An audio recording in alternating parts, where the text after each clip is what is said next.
दोस्तों 2024 में जो इंटरेस्टिंग किताबें आपने पढ़नी चाहिए उसके बारे में हम डिस्कस कर रहे हैं। हमारे इस वीडियो में हम अगली किताब को डिस्कस करेंगे, crooked timber of new India, जिसको लिखा है प्रकला प्रभाकर ने। अब कोई भी किताब ऑथर के इंट्रोडक्शन के बगैर कंप्लीट नहीं है, तो आइए पहले ऑथर के बारे में कुछ इंटरेस्टिंग बातें जान लेते हैं। वो पॉलिटिकल इकोनॉमिस्ट हैं और सोशल कमेंट्रेटर भी हैं।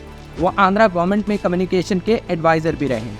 उनकी basic education London school of economics में हुई है। बैकग्राउंड उनका इकोनॉमिक्स है। वो अपना एक यूट्यूब चैनल भी चलाते हैं और बहुत ही अच्छा इनका लेखन और एनालिसिस होता है। ये किताब दरअसल में मोदी गवर्नमेंट के 9 सालों का एक एनालिसिस है। वो कहते हैं कि 2014 में हमें कहा गया था कि एक नया एरा शुरू होने वाला है, नया काल शुरू होने वाला है, अमृत काल। लेकिन हमारी पॉलिटी, सोसाइटी, इकोनॉमी सब कुछ टूट चुका है। जानते हैं दोस्तों इस किताब के और इन ऑथर की सबसे खास बात क्या है? वो बीजेपी गवर्नमेंट की फाइनेंस मिनिस्टर निर्मला सीतारमण के हस्बैंड हैं। प्रकला प्रभाकर क्रिटिकल वॉइस हैं बीजेपी के लिए। इस बुक में वो कुछ तथ्यों और फैक्ट्स को डेट्स के जरिए और डाटा के जरिए हमारे सामने पेश करते हैं। एक लफ्ज में अगर कहा जाए तो ये किताब speaking truth to the power है। इस किताब में दरअसल में उनके आर्टिकल्स जमा किए गए हैं, अलग अलग लेखन जो उन्होंने 2020 से 2023 तक के बीच में लिखे हैं। इसके अलावा 2014 से 2022 तक की प्राइम मिनिस्टर नरेंद्र मोदी की इंडिपेंडेंस डे की स्पीचेस का भी एनालिसिस है। इसके साथ साथ आरएसएस के चीफ मोहन भागवत के स्पीचेस का भी बहुत खास विश्लेषण उन्होंने इसमें किया है। वो ये बताते हैं कि कैसे हमारा देश आज लैगिंग है, अनएम्प्लॉयमेंट के बारे में, इनइक्वालिटी के बारे में जो बढ़ती जा रही है। मीडिया को नियरली इनएफेक्टिव बना दिया गया है। मिस हैंडलिंग ऑफ कोविड एक इम्पॉर्टेंट फिनोमेना है जिसको वो बहुत अच्छे से पेश करते हैं। Investigative agencies, income tax department का दुरुपयोग, ये इस न्यू इंडिया का नॉर्म है। वो कहते हैं कि इंडियन मुस्लिम्स का रिजेक्शन या तिरस्कार इस गवर्नमेंट की और इस न्यू इंडिया की एक इम्पॉर्टेंट पॉलिसी के तौर पर आया है। उनके नज़दीक ये new India religious majoritarianism, creeping authoritarianism और सीरियस इकोनॉमिक मिसमैनेजमेंट का एक शिकार हो चुका है और इस पर सिटीजन्स की चुप्पी बहुत ही डेंजरस है। ऑन एंड ऑन दोस्तों एक बहुत ही ज़बरदस्त किताब है जो एनालिसिस बेस और डाटा बेस बैकिंग के साथ उन्होंने हमारे लिए पेश की है। आपको इसको ज़रूर पढ़ना चाहिए। अगली किताब जिसके बारे में हम डिस्कस करेंगे वो है H pop, the secretive world of Hindutva pop stars. इसको लिखा है कुणाल पुरोहित ने। अवार्ड विनिंग इंडिपेंडेंट जर्नलिस्ट हैं, डॉक्यूमेंट्री फिल्म्स भी ये बनाते हैं, पॉडकास्ट के क्रिएटर भी हैं। 2022 में इनको Ramnath Goenka award for excellence in journalism भी दिया गया था। इनको statement award for rural reporting 2014 में मिला।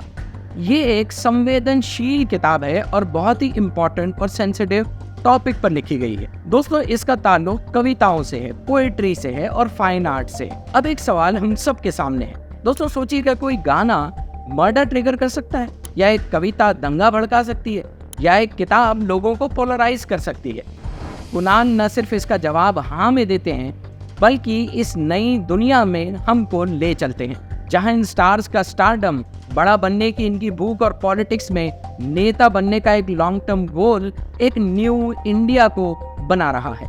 एक नया प्रॉब्लम जो इस नए इंडिया में जन्म ले चुका है, जहां ध्रुवीकरण और हिंसा और द्वेष भड़काना इसका इम्पोर्टेंट टूल है।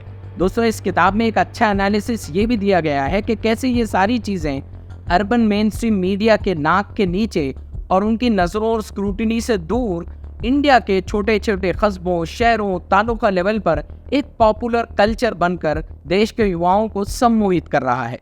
और यही चीज़ सोशल मीडिया के ज़रिए, इंटरनेट के ज़रिए और यूट्यूब के ज़रिए क्वाइटली मिलियंस ऑफ इंडियंस की इमेजिनेशन को घेर रही है। इस पॉप के अंदर कुछ ऐसे सॉन्ग्स हैं जो बड़े कैची होते हैं, जिनकी लिरिक्स बहुत ही एसिड की तरह तेज़ हैं, इनके बोल बहुत ही कड़वे हैं। इनको कवि सम्मेलनों से लेकर सोशल मीडिया इन्फ्लुएंसर्स तक प्रोपोगेट किया जाता है, प्रमोट किया जाता है, सब जगह पहुंचाया जाता है।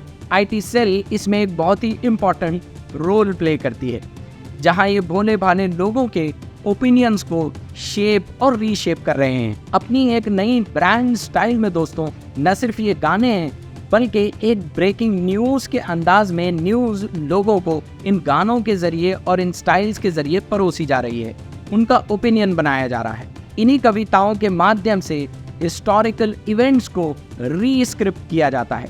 एच पॉप या हिंदुत्व पॉप स्टेडली एक सोसाइटल एक्सेप्टेबिलिटी क्रिएट कर रहा है हिंदुत्व की कोर बिलीफ्स के लिए। इस किताब में मुस्लिम्स और इस्लामोफोबिया को भी लेकर बहुत अच्छे से एनालिसिस पेश किया गया है, कैसे ये एच पॉप इस किस्म के जीनोफोबिया को नॉर्मलाइज कर रहा है। न सिर्फ ये कि माइनॉरिटीज़ को मार्जिनलाइज करना, बल्कि बीजेपी और उसकी थॉट प्रोसेस के अगेंस्ट में जो उनको क्रिटिसाइज करे उनको गालियाँ देना, उनको ट्रोल करना और गानों के ज़रिए उनका मजाक उड़ाना, और ये सब हो रहा है खुलेआम। और इसके बावजूद भी इसकी कोई मेन स्ट्रीम मीडिया में हेडलाइंस नहीं बन रही है। ये किताब आपको कुछ सवालों का जवाब देगी दोस्तों। सवाल बहुत संजीदा है और बहुत इम्पॉर्टेंट है। क्यों ये एच पॉप इतना पॉपुलर होता जा रहा है? इसके स्टार्स और ऑडियंस कौन है? कौन इसमें पैसा लगा रहा है? इसको प्रोड्यूस और ब्रॉडकास्ट करने वाले लोग कौन हैं? कौन इसकी फंडिंग एक्सरसाइज कर रहा है? और ये कैसा भारत बनाना चाहते हैं? एक ऐसा न्यू इंडिया जो यूनाइटेड बाय हेट है और डिवाइडेड बाय आर्ट है। इस किताब को ज़रूर पढ़िए।